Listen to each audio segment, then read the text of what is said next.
what you could do different, because I felt like, I did exactly what the format asked me to do, and it still wasn't right. Denny Hamlin just stunned the NASCAR world with a revelation no one saw coming. The Phoenix Championship race was his moment. Total dominance, perfect execution, and a title finally within reach.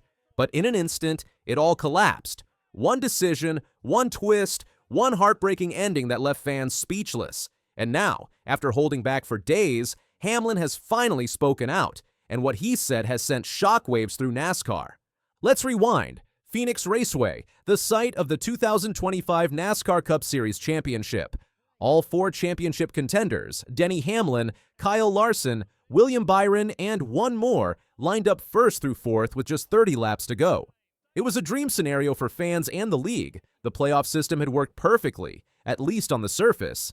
Denny Hamlin was in full control. We're not talking about just leading a few laps here and there. He was dominating. With a 2.5-second lead, Hamlin looked untouchable. That's an eternity in NASCAR terms. He had 6 wins that season, a championship-caliber crew behind him, and the perfect setup at the right time. The race looked over. Larson, Byron, and the others were chasing shadows. Then, disaster struck. With just 3 laps to go, William Byron's right front tire exploded. The caution flag waved. In an instant, everything changed. That massive lead Hamlin had, gone, erased. And now, his crew had to make the most important call of their season in seconds. Do they go with 2 tires and try to hold track position, or take 4 tires for maximum grip and hope Hamlin can carve back through the field? This wasn't just about a race win, this was for the championship. Years of preparation, 35 races, and millions of dollars in investment, all coming down to one pit stop. Hamlin's crew made the conservative call. 4 tires. On paper, it made sense. Give your driver the best equipment possible. Don't risk getting beat by someone with fresher tires. But what happened next would flip the championship on its head. Kyle Larson's team made the bold move, the opposite call. They took just 2 tires. It was a gamble, but one that could pay off big if Larson could control the restart. 2 tires meant less grip, but faster pit exit time, and most importantly, track position. That decision would change everything. As the field rolled off pit road, Larson emerged ahead of Hamlin. He'd sacrificed some grip for the advantage of clean air and front row control. When the green flag dropped, all eyes were on him. The restart was pandemonium. Larson launched perfectly, using every bit of momentum from those 2 fresh tires to hold the lead line. Hamlin, buried deeper in traffic with 4 fresh tires, struggled to make up ground. It didn't matter that his car had been the fastest all day. The chaos of the restart erased every ounce of his dominance. Larson held on just long enough. Despite the grip advantage of others behind him, his track position and flawless driving made the difference. As the laps ticked down, Hamlin could only watch from behind. Every turn, every second was slipping away. The car that had looked unbeatable was now boxed in. When the checkered flag waved, Kyle Larson crossed the line in 3rd place, but crucially, ahead of every other championship contender. Brad Keselowski won the race, but Larson won what mattered, his 2nd NASCAR Cup Series title. Denny Hamlin, meanwhile, finished outside the necessary position to claim the crown. The heartbreak was immediate. After the race, Hamlin's face said everything. The disbelief, the devastation, the exhaustion. He had done everything right until that fateful pit call. And then he spoke. "We were 40 seconds from a championship. It's just unfortunate," Hamlin said. "The only difference before is the cautions came maybe a little sooner than that, but I don't know. It's just, gosh, you work so hard. It's just, this sport can drive you absolutely crazy because it's just that sometimes speed, talent, all that stuff just does not matter."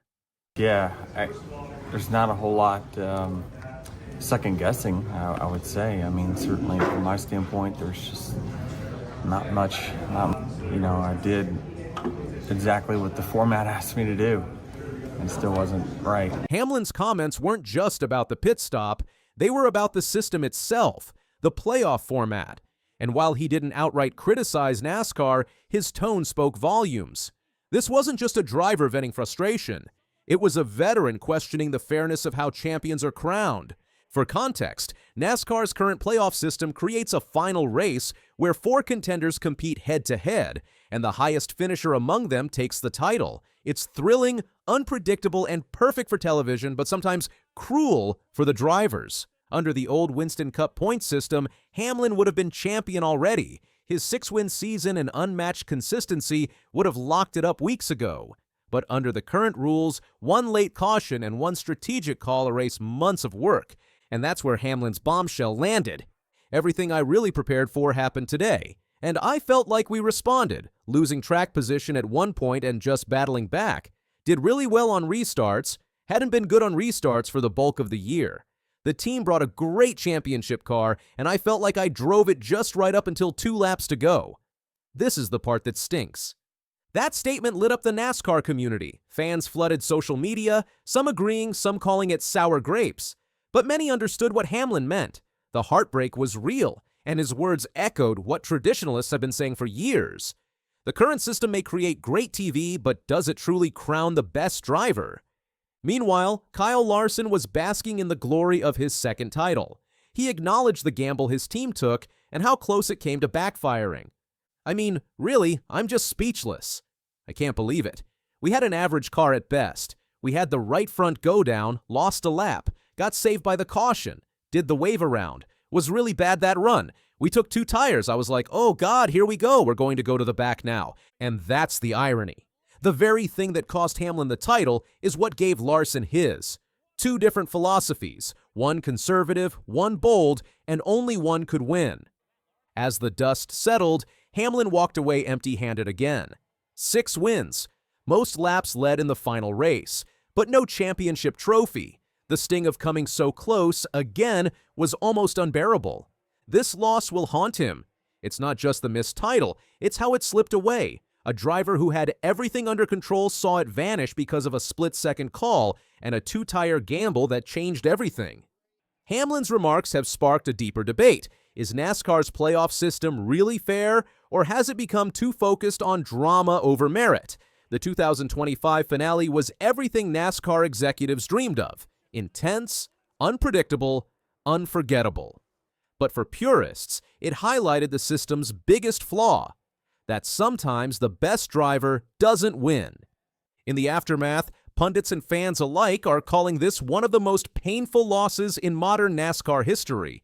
But even in heartbreak, Hamlin showed class and composure. He didn't point fingers.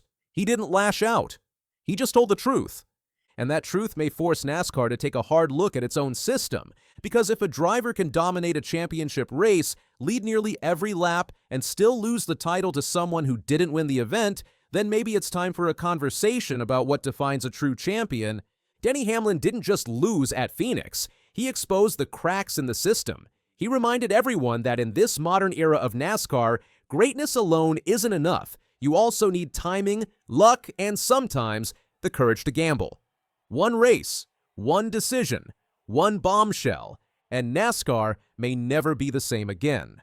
Chris Gabehart says, I'm swinging for the fences. I'm going to put a piece of 10-inch tape on your car. The infamous tape. And it blew the engine up. And it's like, those are ones that I have to live with it. I can't change that. Denny Hamlin has done almost everything a NASCAR driver can dream of, except win the one title that defines a legacy. 60 career victories, 3 Daytona 500s, and years of dominance. Yet the championship has always slipped away. Fans call it fate, others call it a curse. But now, just days before his next shot at glory in Phoenix, Hamlin has finally spoken out. In a rare moment of reflection, the Joe Gibbs racing star addressed the so-called championship curse that's followed him for more than a decade. And to see why Hamlin's words matter, you first have to understand the pattern that's haunted him for years. Denny Hamlin isn't just a top-tier driver, he's a fixture of the sport. From Daytona to Darlington, he's conquered nearly every challenge NASCAR has thrown at him. But the title? That remains elusive. For many fans, it's baffling.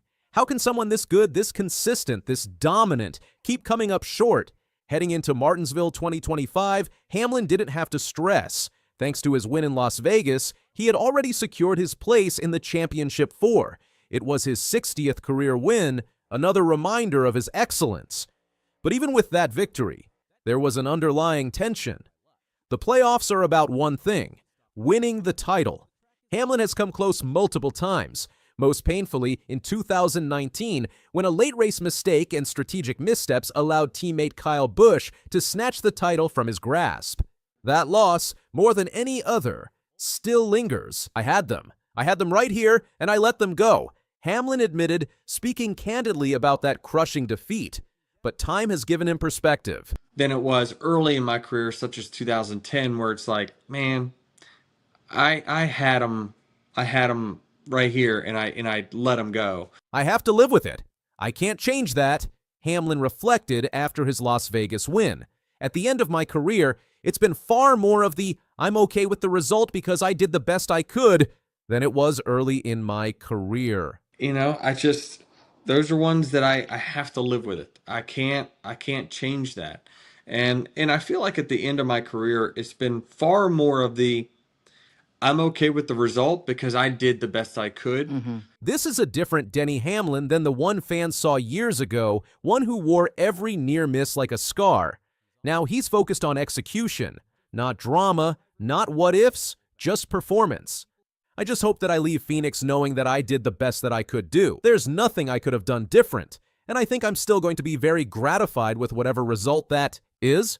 I just hope that I leave Phoenix knowing that I did the best that I could do. There's nothing I could have done different, and I think I'm still going to be very. That might sound like acceptance, but don't mistake calm for complacency. Hamlin is hungry, and for the first time in a while, he's letting the results take care of themselves. But even with his new outlook, fate had one more cruel twist in store. 11 running really, really good. You see the engine just lay down, smoke out the pipes, and this has been this concern, right? The 11 has a throttle issue at Talladega, a starter issue here. Now it blows up in the race. So you see the frustration for Denny Hamlin. He knows next week he has a chance to win his first championship. At Martinsville, Hamlin's race ended abruptly in stage 3. From second place, his number. 11 Toyota simply shut down. No warning, no noise, just silence. An engine issue, his third mechanical DNF of the season. Obviously something major, mechanical, Hamlin said. The engine simply shut all the way off. It was eerily similar to what happened to teammate Chase Briscoe earlier in the same race, and with Phoenix looming, the timing couldn't have been worse. Still, Hamlin stayed composed. I could be worried, but I can't do anything about it. So, I'm still optimistic. We're going to put our best foot forward. To some, Hamlin's string of misfortune is evidence of a curse, a cosmic joke at the expense of a generational talent. But Hamlin isn't buying into that narrative. He's not ignoring the setbacks. He just refuses to be defined by them. Our performance is good. We're up front. As long as we can keep it together, we're fast and capable, he emphasized. Come one, come all. I think I'm going to have to win next week if I'm going to win the championship. This is a driver who has nothing left to prove except the one thing he's never had. All eyes now turn to Phoenix. For Hamlin, it's more than just another race. It's possibly his last best chance to finally silence the doubters, the fans, the media, and maybe even himself. There's pressure. That much is clear. But it's different now. It's not about chasing something to validate his greatness. It's about closing a chapter with no regrets. Hamlin knows he's already cemented his legacy. He's an elite driver, a savvy team owner, and a staple of NASCAR's modern era. A championship would be the crowning achievement, but not having one doesn't erase everything he's done.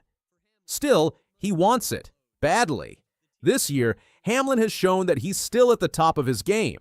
His win in Las Vegas wasn't just another stat, it was a statement. He's not slowing down, and as a team owner at 2311 Racing, he's balancing two roles, mentor and competitor. He's become more strategic, more composed, and more dangerous than ever. At Phoenix, that combination might finally pay off. In recent years, Hamlin has embraced his role as NASCAR's villain, leaning into the boos and criticism. But beneath the persona is a methodical mind, focused on results. He's calculated, not chaotic. And that's what makes him so hard to beat. Even his decision to downplay engine failures and stay optimistic shows growth. Earlier in his career, a setback like Martinsville might have rattled him. Not anymore. His maturity also stems from his dual identity, both as a driver and a co-owner at 2311 Racing. With Bubba Wallace and Tyler Reddick under his wing, Hamlin has added another layer of responsibility and, in doing so, has grown even more centered. What's on the line isn't just a championship, it's legacy. NASCAR history remembers champions differently, and Hamlin knows this. A win at Phoenix would reshape how fans talk about him for years to come. Instead of being the best to never win, he'd finally be on that exclusive list of drivers who sealed the deal. He's battled against legends. He's endured changes in the sport, rule overhauls, new generations of competitors. Through it all, he's stayed relevant. That says everything. Hamlin also plays a crucial role in NASCAR's evolving culture. He bridges generations, an old-school racer with a new-school mindset. His social media presence, business ventures, and outspoken nature have made him a polarizing figure, but one that keeps the sport in the headlines. If he does win at Phoenix, it's more than personal validation, it becomes a celebration of endurance. A championship would be the perfect exclamation point on a career built on consistency and fire. Racing at this level is as much mental as it is mechanical, and Hamlin seems to have mastered that balance. He's not dwelling on the past. He's not shaken by bad luck. He's focused.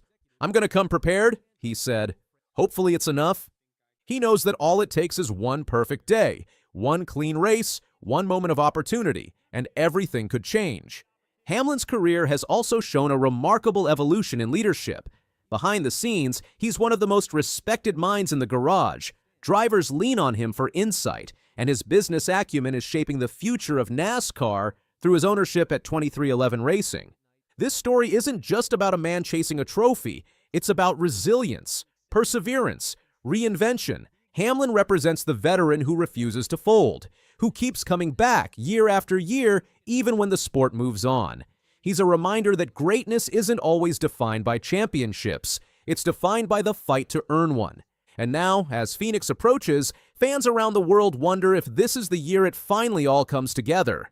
Denny Hamlin has broken his silence. He's spoken his truth. And now, the next chapter will be written at Phoenix.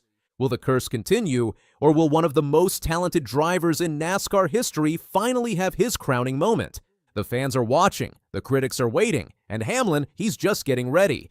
Because whether it's fate or fire that fuels him next Sunday, one thing is clear. Denny Hamlin is coming to Phoenix not just to compete, but to finish what he started. Bubba Wallace has spent his entire career in the spotlight, and not always for the reasons he'd like. Few drivers in NASCAR face as much scrutiny, pressure, or attention as he does. His story is filled with massive highs, heated controversies, and moments that shook the sport. And now, it's happened again. Another fine, another headline. But this time, the story runs deeper.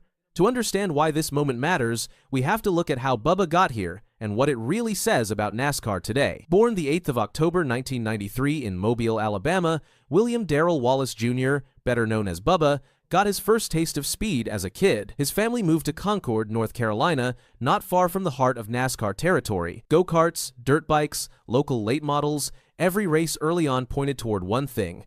This was his calling, but the path wasn't easy. As a teenage African-American driver in a deeply traditional, mostly white sport rooted in the South, he faced hurdles no one taught him how to navigate, disqualifications, slurs from fans, officials overlooking him. His mother sat him down and said what became a mantra: "You don't fight them physically, you get them back by winning." That mindset powered him. In 2010, at just 16, he entered the NASCAR Driver for Diversity program, then the developmental pipeline for talent from underrepresented backgrounds. He scored his first major win in the K&N East Series at Greenville-Pickens Speedway, making him the youngest winner in series history at that point. His rookie campaign also brought him Rookie of the Year honors. Historic because he was the first African-American driver to claim a NASCAR-sanctioned rookie award in the series' 60-year history. Signed by Joe Gibbs Racing as a development driver, he moved from bandoleros to legends to late models to trucks, blazing through the ranks. By age 19, he was full-time in the Truck Series, only the fourth African-American to race full-time at that level. He flashed speed and raw talent, wins, strong finishes, the kind of rare combination this sport pays attention to. Then came the Cup Series. In 2018, he secured a full-time ride in the Cup for Richard Petty Motorsports, driving the iconic No. 43, making him the first African-American driver in the Cup full-time since 1971. In his very first Daytona 500, he nearly pulled off a miracle. Third in the duel, narrowly beaten in the final seconds. The emotion? Immense. But the rookie year that followed was brutal. Crashes, DNFs, frustration. He finished 28th in the standings, average finish hovering in the mid-20 seconds.